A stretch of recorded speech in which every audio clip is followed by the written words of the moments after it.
मनुष्य हा फक्त शिक्षणाने सुशिक्षित होऊ शकतो, परंतु संस्काराने तो संस्कृतीशील होऊ शकतो.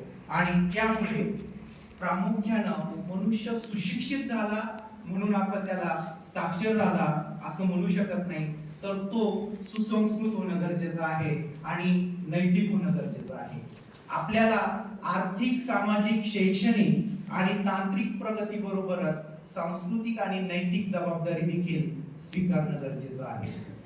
आपण जे स्वप्न पाहत आहोत 2047 साली आपल्याला विकसित व्हायचं आहे, 2047 ला विकसित व्हायचं आहे, त्याच्यासाठी 4 आपल्याला स्तंभ नरेंद्र मोदी किंवा आताच्या सरकारने सांगितलेले आहे.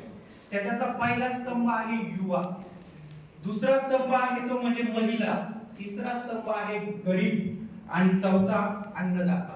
असे 4 स्तंभावरती आपल्याला प्रामुख्यानं विकसित भारत घडवायचा आहे.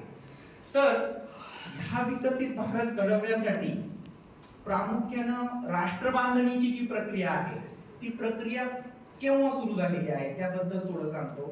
विकसित भारत हा 10 वर्षांमध्ये 30 वर्षात होऊ शकत नाही. ही प्रक्रिया 1947 पासून सुरू झालेली आहे.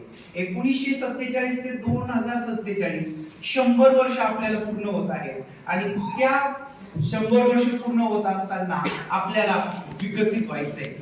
साधारणतः 3 पद्धतीनं आपण जगाचं वर्गीकरण करू शकतो. पहिलं म्हणजे विकसित देश, विकसनशील देश आणि अविकसित देश, असे 3 भागात वर्गीकरण केलं तर आपल्याला ते सांगता येईल. तर आपण आता सध्या कशात आहोत? आपण विकसनशील मध्ये आहोत. परंतु आता राष्ट्र बांधणीची प्रक्रिया जी 1947 ला सुरू झालेली आहे, आपल्याला 2047 पर्यंत जाताना वेगवेगळ्या टप्प्यांतून जातोय आपण. या पूर्वीचा पण आपण विचार केला पाहिजे. तर पहिला जो टप्पा आहे तो 1947 ते 1960 चा.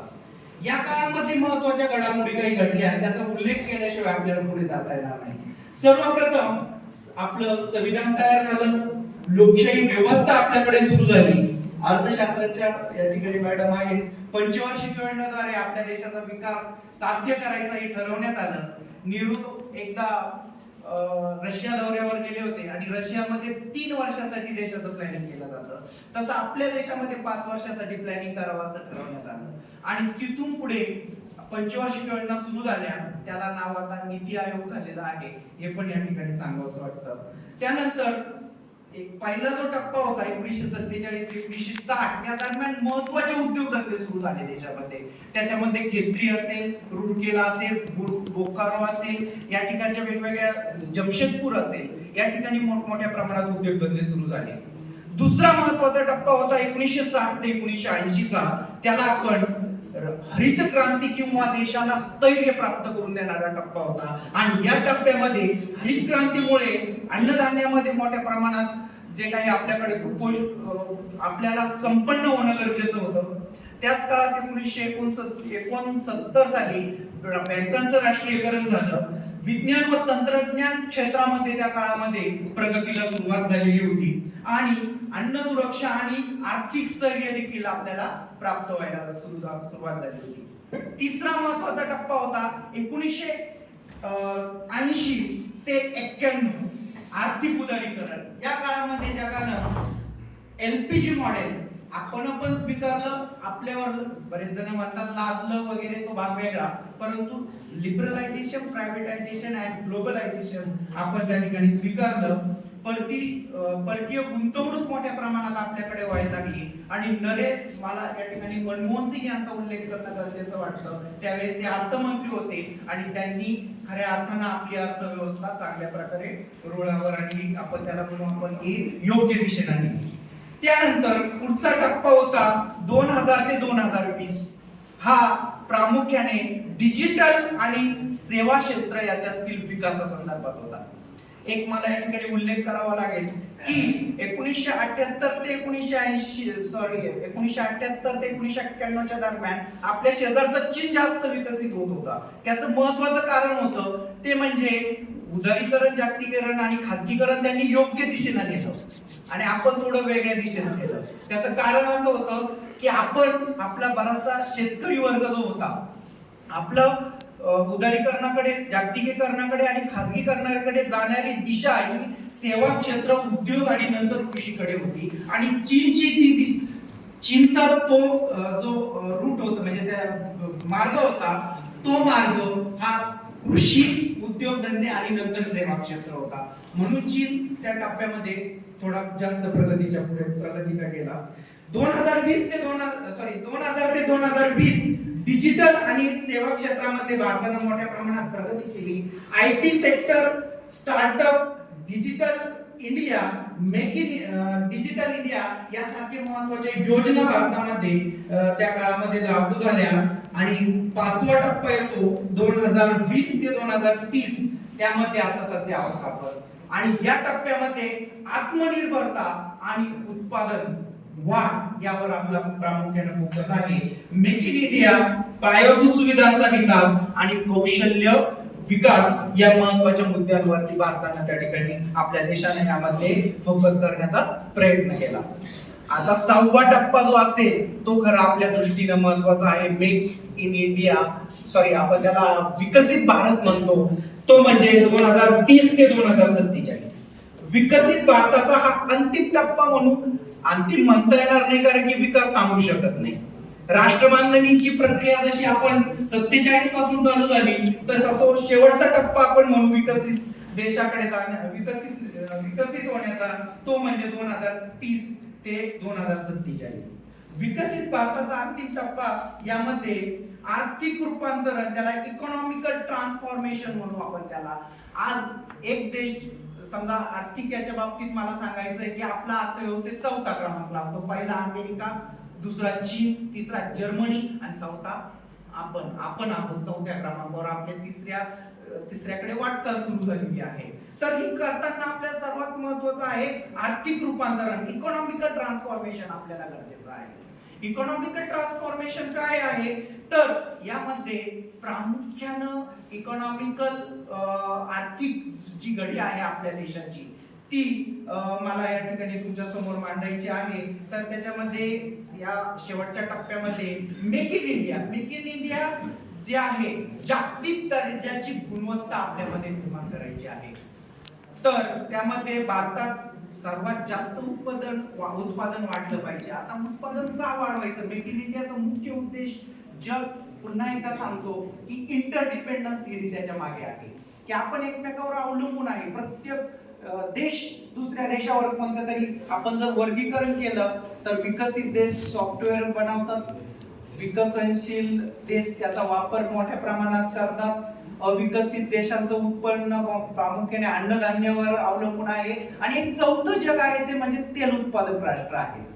या तेल उत्पादक राष्ट्र, या इंटरडिपेंडन्स, आपण आत्मनिर्भर झालो पाहिजे, आपण स्वयंपूर्ण झालो पाहिजे, तर आपला आर्थिक विकास होऊ शकतो. या दृष्टीनं मोठ्या प्रमाणात अर्थव्यवस्थेकडे जाण्याचा, चांगल्या प्रकारे जाण्याचा आपला प्रयत्न आहे. आणि G20 मध्ये जर जे देश आहेत त्याच्यामध्ये भारत हा सर्वात वेगानं प्रगती करणारा देश आपल्याला या ठिकाणी सांगता येईल. तांत्रिक कौशल्य आपल्याकडे मोठ्या प्रमाणात आलेले आपल्याला दिसून येतात. पण एक समस्या पण त्या मागे आहे, ती म्हणजे ड्रेन ब्रेन थिअरी. आता ही ड्रेन ब्रेन थिअरी 2 मिनिटांमध्ये सांगतो की आपल्याकडे बुद्धिमान सिद्धांत आहे. आपल्याकडले लोक शिकतात, मोठे होतात, मोठं शिक्षण घेऊन अमेरिकेत जातात, सिलिकॉन व्हॅली मध्ये राहतात आणि त्या ठिकाणी सॉफ्टवेअर किंवा वेगवेगळे पेटंट मिळवतात आणि त्याचा फायदा त्या देशाला होतो अमेरिकेला. अमेरिका म्हणजे युनायटेड स्टेट्स ऑफ अमेरिका. तर त्या अमेरिकेला जास्त मोठ्या प्रमाणात फायदा होतो. आता त्या ब्रेन ऐवजी आपण ब्रेन गेन कडे गेलो पाहिजे. म्हणजे आपण हे बुद्धिजीवी वर्ग आपल्याकडे कसा याचा वापर करता येईल, हे सर्व क्रीम जे आहे देशाचं, त्याचा जास्तीत जास्त वापर आपल्याला करून घेता आला पाहिजे. हा याच्या मागचा प्रामुख्यानं हेतू आहे.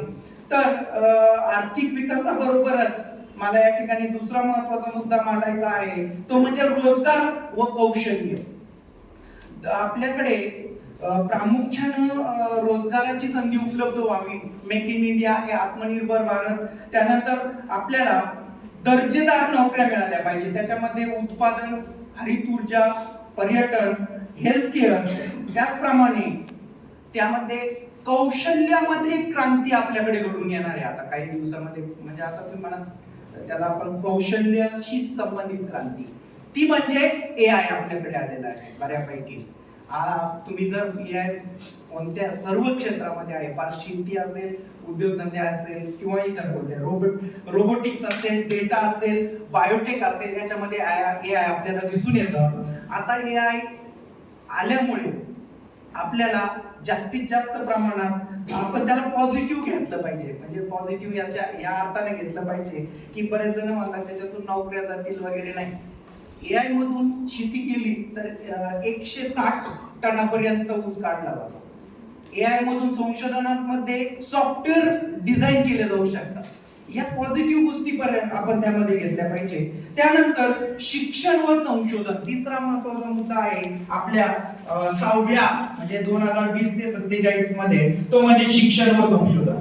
आता शिक्षणामध्ये आपली सध्या जर विचार केला तर शैक्षणिक प्रगतीबाबत आपल्याकडे आता एक अहवाल मला वाचनात आला, त्याच्याबद्दल मला तुमच्याशी थोडी चर्चा करायची आहे की शैक्षणिक विकास शिक्षणाकडे मधून आपण कशा प्रकारे प्रगती करू शकतो. तर त्यामध्ये आता शैक्षणिक शिक्षणाची आपण जर टक्केवारी बघितली, साक्षरतेचं प्रमाण बघितलं तर 81% भारताचं, आणि विकसित देशाच्या क्रायटेरियामध्ये 100% साक्षरता पाहिजे.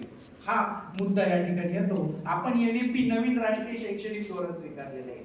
5-3-3-4 पॅटर्न आपल्याकडे दिसतो. त्याचमध्ये आपण शिक्षणामध्ये मोठ्या प्रमाणात डिजिटल शिक्षणाकडे चाललो आहोत. डिजिटल शिक्षणामध्ये आपल्याला दीक्षा, त्यानंतर स्वयं सारखे डिजिटल प्लॅटफॉर्म उपलब्ध व्हायला लागले आहे. कौशल्य विकासामध्ये आपल्याला IT, तांत्रिक आणि औद्योगिक प्रशिक्षण करणाऱ्या डिजिटल संस्था आपल्याकडे निर्माण झालेल्या आहेत. विद्यार्थ्यांमध्ये संशोधन व स्टार्टअप संस्कृती ही वाढायला लागलेली आपल्याला दिसून येते. आणि सगळ्यात महत्त्वाचं म्हणजे आता आपल्याला जर ट्रॅडिशनल आपण पारंपरिक शिक्षण घेतो, त्याचबरोबर IIT, IIM आणि AIIMS सारख्या ज्या महत्त्वाच्या संस्था आहेत, ज्या प्रायव्हेट आहेत परंतु त्याच्यातून मोठ्या प्रमाणात आपल्याला उच्च दर्जाचे संशोधन करण्याला संधी आहे, त्याच्याकडे आपल्याला वाटचाल करायची आहे. हा मुद्दा देखील या ठिकाणी चर्चेला घेणं गरजेचं आहे. एकंदरीत आपल्याकडे शिक्षणामध्ये जे आपण बदल करतो आहोत ते दर्जेदार आणि कौशल्यावर आधारित आले पाहिजे. कारण की मॅकेलेने आणलेली शिक्षण व्यवस्था आता किती काळ आपल्याला तारू शकते हे सांगता येणार नाही, परंतु त्यामध्ये आता जे आपल्याकडे नवीन शैक्षणिक धोरण आहे त्यानुसार आपल्याला आता आपल्यामध्ये बदल करून घेणं गरजेचं आहे. अधिक कौशल्यपूर्ण, अधिक आपल्याला चीनमध्ये एक अशी व्यवस्था आहे की एखाद्या मुलाला शाळेत प्रवेश करायचा असेल तर त्याला एक मोठा हॉल आहे. त्या हॉलमध्ये वेगवेगळे इन्स्ट्रुमेंट ठेवले जातात आणि त्या इन्स्ट्रुमेंट त्याला 4-5 दिवस ऑब्झर्वेशन केलं जातं त्या मुलाचं की त्याची आवड कशाने, आणि त्याची आवड बघून त्याला त्या ठिकाणी शिक्षण दिलं जातं. म्हणून आपल्याकडचं जी आता शिक्षण जे आहे ते आपल्याला फक्त पाठांतर करणं याच्या पुरतं मर्यादित राहिलेलं नाही, तर आपल्याला गुणवत्तेवर आधारित शिक्षणाकडे आपण दर्जेदार व कौशल्याधारित आणि सर्वसमावेशक शिक्षण ही आता विकासासाठी अत्यंत आवश्यक असलेला घटक बनलेला आहे. त्यानंतर पायाभूत सुविधा व शहरीकरणाच्या दृष्टीने आपण विकास करणं गरजेचं आहे. त्यामध्ये मल्टी मॉडेल लॉजिस्टिक्स म्हणजे त्याच्यामध्ये प्रामुख्यानं सस्टेनेबल डेव्हलपमेंट, रस्ते, रेल्वे, बंदरे, जे काही इन्फ्रास्ट्रक्चर आहे आपल्याकडे ते बळकट झालं पाहिजे. त्याच्यामुळे परकीय गुंतवणूक जास्त मोठ्या प्रमाणात होऊ शकते. आता परकीय गुंतवणूक थांबवण्यासाठी आपले शेजारचे देश मोठ्या प्रमाणात प्रयत्न करतात. त्यावेळेस मुंबईचा दहशतवादी हल्ला झाला होता, पेहलगामचा एक प्रश्न, पेहलगाम मध्ये झालेला हल्ला, याचा आणि तुम्ही म्हणाल याचा संबंध काय 2047चा आहे. तर काश्मीर मध्ये एका वर्षामध्ये पेहलगाम होण्यापूर्वी 1 वर्षाची आकडेवारी अशी आहे की 2,22,000 पर्यटक एका वर्षामध्ये भेटून त्या ठिकाणी जाऊन आले. म्हणजे काश्मीरची पूर्ण अर्थव्यवस्था कशावर आहे? पर्यटनावर आहे. आणि जर पेहलगाम सारखा हल्ला झाला आणि त्यामुळे त्या ठिकाणी पर्यटकांची संख्या कमी झाली, त्या ठिकाणच्या तरुणांना जे हाताला काम मिळत होतं ते कमी झालं आणि त्यामुळे ते पुन्हा दहशतवाद्यांनी दिलेल्या मदतीकडे जाऊ शकतात. त्यामुळे असे प्रकार मोठ्या प्रमाणात घडणार आहे. परंतु त्या सगळ्यांना आपल्याला दूर करून आपल्याला त्या ठिकाणी पुढे जायचं आहे. स्मार्ट सिटीज आपल्याला या ठिकाणी निर्माण करायचे आहे. त्याचबरोबर ऊर्जा स्वच्छ, त्यानंतर कचऱ्याचं व्यवस्थापन, डिजिटल कनेक्टिव्हिटी जी आहे ती देखील वाढवणं गरजेचं आहे.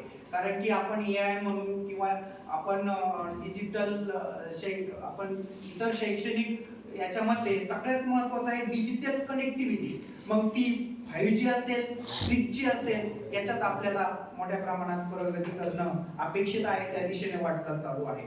त्यानंतर हरित व शाश्वत विकास हा एक आपल्याला या ठिकाणी महत्त्वाचा मुद्दा आहे. तो म्हणजे हरित व शाश्वत विकास याच्यामध्ये नवीकरणीय ऊर्जा जी आहे, मग त्याच्यामध्ये सौर ऊर्जा आहे, पवन ऊर्जा आहे, हरित हायड्रोजन ऊर्जा यासारखे, त्यानंतर जल व जैविक विविधता संरक्षण यावर देखील आपला भर आहे. त्याचप्रमाणे सुशासन व न्याय व्यवस्था यावर देखील आपला भर असणं गरजेचं आहे. ई गव्हर्नन्स, जलद, पारदर्शक आणि भ्रष्टाचार मुक्त शासन देणं गरजेचं आहे. मी या ठिकाणी सांगू इच्छितो की ज्यावेळेस पोटामधील भूक ओठावर येते त्यावेळेस भ्रष्टाचाराची सुरुवात होते. आणि सगळ्यात महत्त्वाचं आहे, सगळ्यावर उपाय आहे, परंतु या भ्रष्टाचार सारख्या याला फक्त एकच उपाय आहे, तो म्हणजे नैतिकता आणि प्रत्येकानं आपल्या कर्तव्यानं वागणं. त्याला आपण असा एक शब्द वापरू शकतो की नैतिक जबाबदारी आहे. काय आपली ती नैतिक जबाबदारीनं वागलं तर या प्रकारच्या समस्या निर्माण होणार नाही आणि जास्तीत जास्त कार्यक्षमता वाढेल. न्याय व्यवस्था सुधारण्याकडे आपला भर असेल. प्रकरणे जलद पद्धतीनं त्या ठिकाणी सोडवणं गरजेचं आहे. सामाजिक समतोल या ठिकाणी एक महत्त्वाचा मुद्दा या ठिकाणी चर्चेला येणं गरजेचं आहे. त्याच्यामध्ये गरीब, वंचित, दिव्यांग, अल्पसंख्याक यांना समान संधी मिळणं गरजेचं आहे. त्यानंतर यामध्ये प्रामुख्यानं जागतिक भूमिका आपल्याला आंतरराष्ट्रीय राजकारणामध्ये विकसित भारत 2047 मध्ये जर करायचं असेल तर जागतिक पातळीवरचं नेतृत्व आपल्याला आपल्याकडे निर्माण करणं गरजेचं आहे. कारण की नरेंद्र मोदींच्या मार्गदर्शनाखाली ते आपण आशिया खंडामध्ये आपली एक महत्त्वाची भूमिका पार पाडत आहोत. जागतिक पातळीवर आपण आता कुठेतरी चर्चेचा विषय आहे भारत. कारण की 1970 नंतर प्रामुख्यानं भारताचा विचार, भारताची दखल आंतरराष्ट्रीय राजकारणात घ्यायला लागलेली आहे. इंदिरा गांधींनी बांगलादेश स्वतंत्र केला, त्यानंतर आशिया खंडामध्ये नवीन नेतृत्व निर्माण होत आहे हे जगानं बघितलं.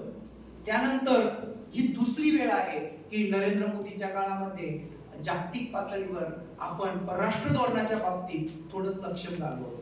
आपली पॉलिसी जागतिक राजकारणाच्या बाबतीत एलिफंट अँड आपण त्याला असं म्हणू शकतो डॉग अँड एलिफंट किंवा एलिफंट पॉलिसी होती आपली. आपण जास्त लक्ष देत नव्हतो की आंतरराष्ट्रीय राजकारणात कोणी काही केलं आपण आपलं चालत राहायचं, बरोबर. परंतु आपल्या शेजारी ड्रॅगन पॉलिसी असणारा चीन आहे, तो चारी बाजूने आपल्याला गिळंकृत करण्यासाठी तयार आहे. बांगलादेश, श्रीलंका, नेपाळ, भूतान या सर्वांकडे त्यानं आर्थिक मदत देऊन त्यांना काबीज करण्याचा प्रयत्न करत आहे.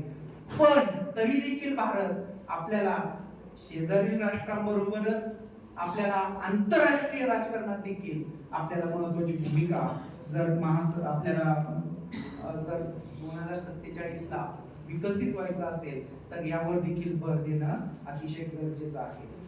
त्यानंतर मला एक महत्त्वाचा मुद्दा या ठिकाणी मांडावासा वाटतो, तो म्हणजे थोडक्यात विकसित जे आहे आपल्याला विकसित भारत म्हणतो ते कशाच्या आधारावर म्हणतो तर त्यामध्ये शिक्षण, अधिक कौशल्य अधिक उद्योग, प्रामाणिक प्रशासन, अधिक जबाबदार नागरिक बरोबर विकसित भारत. एक छोटीशी डेफिनेशन आपण या ठिकाणी करू शकतो.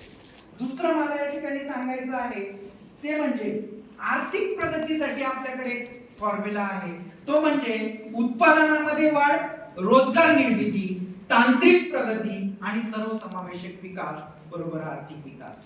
आता जागतिक स्तरावर आपली काही बलस्थाने आहेत, स्ट्रॉंग पॉइंट. आपल्याला ज्यावेळेस आपण एखादं ध्येय ठरवतो त्यावेळेस आपलं सॉर्ट अनालिसिस करणं गरजेचं आहे. स्ट्रेंथ काय आहे आपली जागतिक याच्यामध्ये, तर सर्वात मोठी लोकसंख्या आपली स्ट्रेंथ आहे. त्यामध्ये तरुण वर्ग, नवकल्पकता असणारा वर्ग आणि स्टार्टअप संस्कृती असणारा वर्ग आपल्याकडे आहे. 2047 साली आपल्याकडे तरुणांची संख्या जास्त होणार आहे. आता चीन आपली लोकसंख्येच्या विषयीची धोरणं बदललेली आहे. चीन आता म्हणतो की नाही, आता हम दो हमारा एक नाही. आता त्यांनी परवानगी दिली की नाही, आपल्याला जर जागतिक लेवलला टिकायचं असेल तर आपल्याला आता लोकसंख्यावर वाढली पण पाहिजे आणि ती कौशल्यपूर्ण पाहिजे. तर सर्वाधिक लोकसंख्या, त्यामध्ये आपल्याकडे युवक. त्यानंतर दुसरी स्ट्रेंथ आहे, सर्वात मोठी लोकशाही आपली आहे. मनमोहन सिंग म्हणाले होते की अमेरिकेमध्ये your democracy is the oldest democracy and our democracy is the biggest democracy in world. आपली लोकशाही आहे, ठीक आहे, आम्हाला अभिमान आहे आणि त्या लोकशाहीचा आपल्याला विकसित भारतासाठी फायदा करून घ्यायचा आहे. भारत हा सगळ्यात मोठा दूध उत्पादक राष्ट्र आहे. आपली ती क्षमता आपल्याला अधिक वाढवायची आहे. मसाल्यामध्ये आपण जास्त मोठ्या प्रमाणात निर्यात करतो, कडधान्य निर्यात करतो मोठ्या प्रमाणात. फिल्म इंडस्ट्री आपल्याकडे आहे आणि डिजिटल पेमेंट सिस्टीम जे UPI आपण म्हणतो ती भारताने जगाला दिलेली आहे, लक्षात घ्या. त्यामुळं त्याच्यावर देखील आपला भर या ठिकाणी आहे. वाढती अर्थव्यवस्था, माहिती व तंत्रज्ञान क्षेत्रात आपल्याला प्रगती आपण केलेली आहे. आणि सगळ्यात महत्त्वाचं शेवटचे 2 मुद्दे मला या ठिकाणी सांगायचे वाटतात, ते म्हणजे नैसर्गिक संसाधने आपल्याकडे, नॅचरल रिसोर्सेस जे आहे, मग ते ह्युमन असेल किंवा इतर, त्यामध्ये खनिज संपत्ती, सुपीक जमीन, शेती उद्योग आणि शेती आणि उद्योगासाठी अनुकूल वातावरण आपल्या देशामध्ये आहे. आपला देश 32,84,264 स्क्वेअर किलोमीटरचा आहे. मग या देशामध्ये आपल्याकडे प्रचंड मोठ्या प्रमाणात नैसर्गिक साधन संपत्ती आहे. काही आपण शोधली पण अजून काही पर्यंत आपण पोहोचू शकलेलो नाही. ती पण आपल्याला यूज करणं गरजेचं आहे, वापरात आणणं गरजेचं आहे. त्यानंतर मला या ठिकाणी शेवटचा मुद्दा या ठिकाणी मांडायचा आहे, सांस्कृतिक वारसा व पर्यटन. आपण विकसित होताना काही देशांची अर्थव्यवस्था पर्यटनावर अवलंबून आहे. 2 गोष्टी आहेत, सांस्कृतिक विकास आणि पर्यटन. सांस्कृतिक बाबत मला या ठिकाणी सांगायचंय, आज दुसरा देश तुमच्यावर येऊन आक्रमण करणार नाही, दुसरा देश तुम्हाला गिळंकृत करणार नाही, पारतंत्र्यात ठेवणार नाही, कारण गरज नाही. After the 1991, economical factors is more important than military factors and other factors.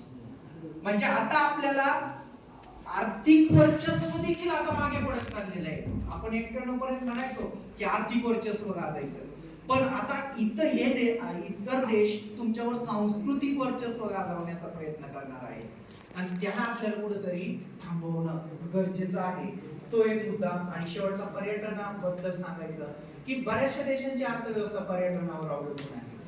आपण शेजार स्वित्झर्लंड सारखा छोटासा देश असेल, युरोप खंडातील देश असतील, आपल्याकडे इतकं मोठ्या प्रमाणात समुद्र किनारा आहे, सांस्कृतिक वारसा आहे, इंडियन नॉलेज सिस्टीम जी आहे आपल्या देशात, म्हणजे वारसा तो जगापुढे आणणं गरजेचं आहे. आणि तो जर आणला तर मोठ्या प्रमाणात पर्यटक येतील, आपला आर्थिक विकास होईल आणि भारत अधिक सक्षम होण्याकडे वाटचाल करेल. आता व्याख्यानाचा शेवटाला जाताना मला एक सांगावंसं वाटतं की ते म्हणजे 2 प्रकारच्या व्यवस्था असतात.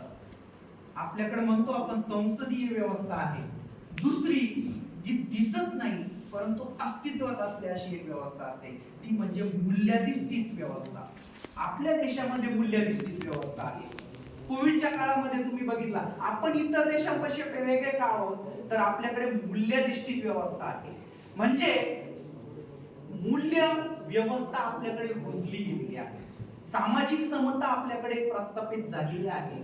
धर्म, वंश, जात, लिंग, भेद याच्या पलीकडे आपण कुठेतरी चाललेलो आहोत. ही एक आपली प्लस पॉइंट आहे.